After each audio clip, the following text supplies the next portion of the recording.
Hello guys, welcome to গায়ন বাক্স। আজকে আমরা চলে এসেছি বায়োলজির স্ট্রাকচার অফ ক্রোমোজোমসের সেকেন্ড পার্ট নিয়ে, উইচ ইজ সেল ডিভিশন। আমরা আগের দিন কি পড়েছিলাম? আমরা আগের দিন পড়েছিলাম স্ট্রাকচার অফ ডিএনএ অ্যান্ড ওর ফরমেশন কি করে হয়, what are genes, everything we have studied on the last class. আজকে আমরা কি পড়বো? আজকে আমরা সেল ডিভিশনের বেসিক্স পড়বো। So coming to the point, যে সেলস, নতুন সেলস আমাদের বডিতে কেন লাগে? As you all know, cells are the structural and functional unit of all living beings. এটা ক্লাস 6 থেকে আমরা সবাই পড়ে আসছি, ঠিক? তো আমাদের বডিতে সেলস কেন দরকার হয়? আমাদের বডিতে সেলস মেনলি দরকার হয় চারটে কারণের জন্য: growth, replacement, repair and reproduction. Okay, তো এই চারটে কারণের জন্য আমাদের বডিতে সেলস, নতুন সেলস দরকার হয়। গ্রোথের জন্য কেন দরকার হয়? লাইফ একটা সিঙ্গেল সেল দিয়ে স্টার্ট হয়, যেটা একটা ফার্টিলাইজড এগ হয়। ওয়েন আ মাদার কনসিভস, তখন কি হয়? তখন ওর বডির মধ্যে একটা সিঙ্গেল সেল, একটা সিঙ্গেল ফার্টিলাইজড এগই তুমি যখন আল্ট্রাসোনোগ্রাফি করবে সেটা দেখা যায়। তারপরে সেটা প্লান্ট অ্যান্ড অ্যানিমাল সেলসের নির্বিশেষে, ঠিক আছে? তো আমি অ্যানিমালসদের দিয়েই এক্সাম্পলটা দিচ্ছি, বিকজ তোমাদের বুঝতে সুবিধা হবে। when a mother conceives, তখন ওর পেটে একটা ফার্টিলাইজড এগই প্রথমে দেখা যায়। তারপরে কি হয়? সেল ডিভাইড করতে করতে নতুন ক্লাস্টার অফ সেলস তৈরি হয়, তারপরে নতুন টিস্যু, নতুন অর্গান করে একটা ফুল ফর্ম অফ বেবি তৈরি হয়, ঠিক আছে? তো দ্যাট রিপ্রেজেন্টস গ্রোথের role for cell division. Coming to replacement কি? সেলের মধ্যে যে ওয়্যার অ্যান্ড টেয়ারগুলো হয়, তখন for example RBC millions and millions destroy হয়ে যায় উইদিন আ মিনিট, ঠিক আছে? তো সেইটাকে তো সেই যে গ্যাপটা তৈরি হয়ে গেল, এই যে মিলিয়নস অফ সেলস যে ডিস্ট্রয় হয়ে গেল, সেই যে গ্যাপটা তৈরি হয়ে গেল, সেইটাকে নতুন সেলস ফিল আপ করে। ওদের প্যারেন্ট সেলসের থেকে ডিভিশন করে যে নতুন সেলসগুলো ফর্ম হয়, সেইগুলো ওই যে গ্যাপটা তৈরি হলো ডিস্ট্রাকশনে, সেটাকে ফিল আপ করে। This is for replacement. Coming to repair কি হয়? এই যে ধরো আমাদের একটা ইনজুরি হয়, আমরা যে খেলাধুলা করি, আমাদের কেটে যায়, আমাদের মানে ছড়ে যায়, আমাদের হাতে ব্যথা পায়, তারপরে লাল হয়ে যায়, তারপরে কেটে গেলে তখন কি হয়? অনেক সময় হা হয়ে যায়, স্টিচ পড়ে, আমাদের অনেক বডিলি ইনজুরিজ হয়। তো তখন কি হয়? তখন সেল ডিভাইড হয়ে এই যে ব্রেকেজেসগুলো হয়েছে, ইভেন বোন ব্রেকেজ তোমার কি মনে হয়? যে হাড় ধরো ভেঙে গেল, প্লাস্টার যে করলাম, প্লাস্টারটা করার পর সে সেলের ডিভিশন হয়ে সে ব্রোকেন এন্ডসগুলো ফিক্স আপ হয়। ওকে, এই যে ধরো তোমার কেটে গেল, এই যে কেটে গেছে, ওকে, এই যে কেটে গেছে, now you can see new skin. হ্যাঁ, এই যে এই যে কেটে গেছে, now you can see marks here. এই মার্কসগুলো কি? এই মার্কসগুলো হচ্ছে সেল ডিভিশন হয়, নতুন স্কিন তৈরি হয়েছে, সেই মার্কসগুলোই এখানে ওপরে ডেড স্কিনটার মার্কস আছে, আর নিচে যে নতুন স্কিন তৈরি হয়েছে সেটা আছে। This is cell division. তোমার কেটে গেলে, ছড়ে গেলে, তখন তারপরে যে ওপরে যে শক্ত চামড়াটা উঠে আসে, নিচে যে নরম নতুন চামড়াটা থাকে, সেটা সেল ডিভিশনের কারণেই হয়, ঠিক আছে? This is for repair. Coming to reproduction. Okay, reproduction-এ কি হয় আমাদের? রিপ্রোডাকশনে হয় যে আমাদের রিপ্রোডাকশন কেন হয়, কি হয়, কিভাবে হয়, you all know, you all are very smart. So আমাকে সেটা এক্সপ্লেন করে বোঝাতে হবে না, I guess. So coming to the point, reproduction is basically division of cells, dividing of cells, correct? সেটা দুটো ফর্মে হয়। সে দুটো ফর্ম কি পরে বলবো, কিন্তু এখন বেসিক্যালি রিপ্রোডাক্টিভ অর্গানসে যেই সেল ডিভিশনটা হয়, সেটা রিপ্রোডাকশন সে সেল ডিভিশনকে হেল্প করে।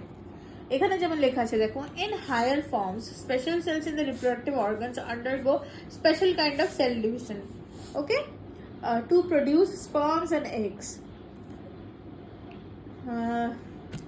তোমার যখন রিপ্রোডাকশন হয়, it undergoes formation of sperms and eggs, ঠিক আছে? এবার সেই স্পার্মস অ্যান্ড এগস যখন মানে গ্যামেটসে পরিণত হয়, সে গ্যামেটস ইনফিউজ হয়ে একটা সিঙ্গেল ফার্টিলাইজড এগ তৈরি করে, ঠিক আছে? যখন দুটো বডি সেলস, দুটো pair of body cells, chromosomes, basically দুটো পেয়ার অফ ক্রোমোজোমস, ম্যানের ক্রোমোজোমস অ্যান্ড ওমেনের ক্রোমোজোমস, সেইটা ইনফিউজ হয় to single pair of gametes from the man and the woman, actually not from man and woman, from their reproductive byproducts like sperm and eggs.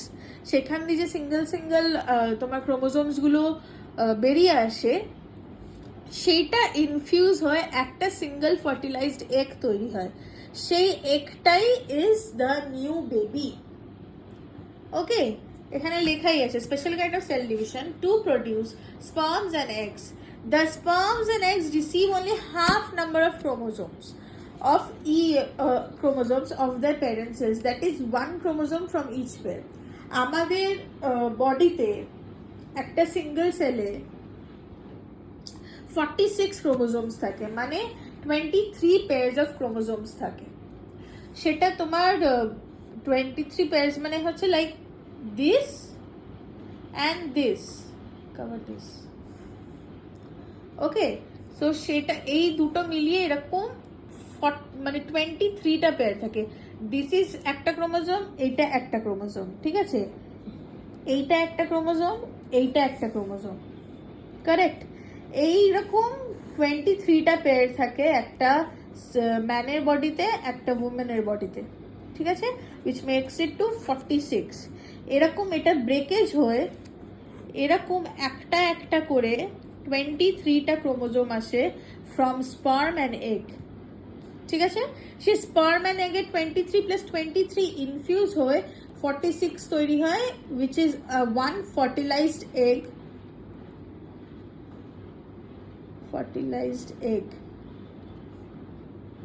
which is a new baby. Then the mother conceives, then the rest of the process of mitosis happens.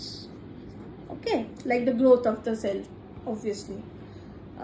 So তুমি reproduction হচ্ছে, ওখান থেকে sperm and eggs তুমি generate করছো, সেই sperm and এগসের থেকে ক্রোমোজোমসগুলো infuse হয়ে একটা নতুন ফার্টিলাইজড এগ তৈরি হচ্ছে, বা একটা নতুন বেবি তৈরি হচ্ছে, the mother conceives. Okay, this is the reproduction thingy and this is the main আমাদের মানে বক্তব্য, যেটা নিয়ে আমরা সারা চ্যাপ্টারে কাজ করব। এবার আমাদের what are the two divisions of cell division সেটা নিয়ে আমি কথা বলি। আমাদের সেল ডিভিশন দুটো প্রকারের হয়। কি কি প্রকারের হয়? একটা গ্রোথ অ্যান্ড ডেভেলপমেন্ট, যেটা তোমার রিপ্রোডাকশনের পরের ফেজটা হয় সেটা, which is mitosis. Okay, mitosis এই যে এটা, মানে ধরো মাদার কনসিভ করে গেল, ফার্টিলাইজড এগ হয়ে গেল, সেই এগের থেকে তো একটা ফুল ফর্ম বেবি তৈরি হবে, then it will take birth, right? তো সেই ফুল ফর্ম বেবি তৈরির ব্যাপারটা হচ্ছে মাইটোসিস। আর তার আগের যতগুলো প্রসিডিওর আছে সেটা হচ্ছে তোমার মিওসিস। ওকে, আগে যতগুলো প্রসিডিওর আমি এক্সপ্লেন করে বলবো না, you all know. So this is meiosis and this is mitosis. So মাইটোসিসে হচ্ছে তোমার গ্রোথ অ্যান্ড ডেভেলপমেন্ট হলো, মিওসিসে হচ্ছে তোমার cell division which leads to the production of gametes. Gametes means reproductive sales.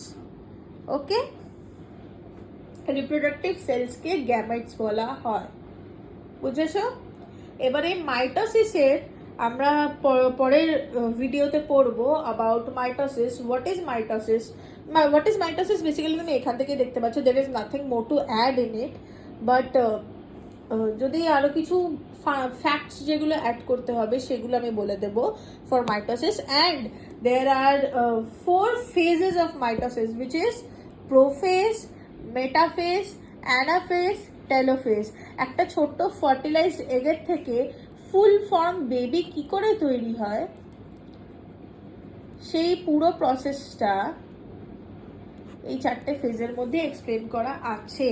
তো সেই 4টে ফেজ আমরা এক্সপ্লেন করব আর বুঝিয়ে দেব পুরো ব্যাপারটাকে। Then we will come to meiosis.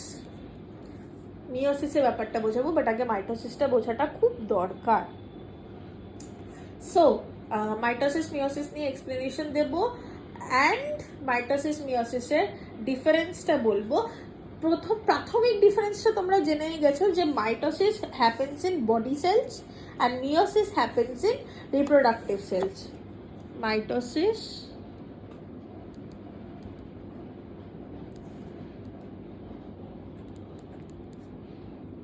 happens in body cells and meiosis happens in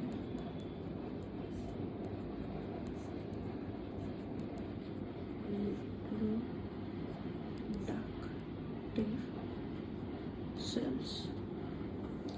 okay, so এটা হচ্ছে ওদের প্রাইমারি ডিফারেন্স, এটা তোমরা মাথায় রাখবে। অ্যান্ড আরও যা যা ডিফারেন্স হবে সেগুলোও বলে দেব। যেমন মাইটোসিসের ক্ষেত্রে 2টো daughter cell use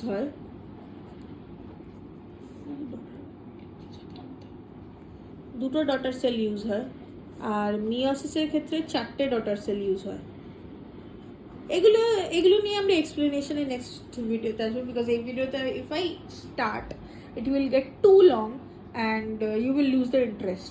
So keeping it short and crisp, যাতে তোমরা বুঝতেও পারো, যাতে তোমরা ইন্টারেস্টও তোমাদের বজায় থাকে। So yes, that's it for today. আজকের জন্য এটুকুই। Please like, share and subscribe to জ্ঞান বাক্স।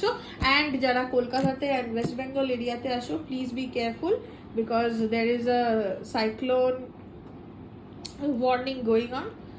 So please be safe, keep enough amenities in your house and keep your gadgets charged.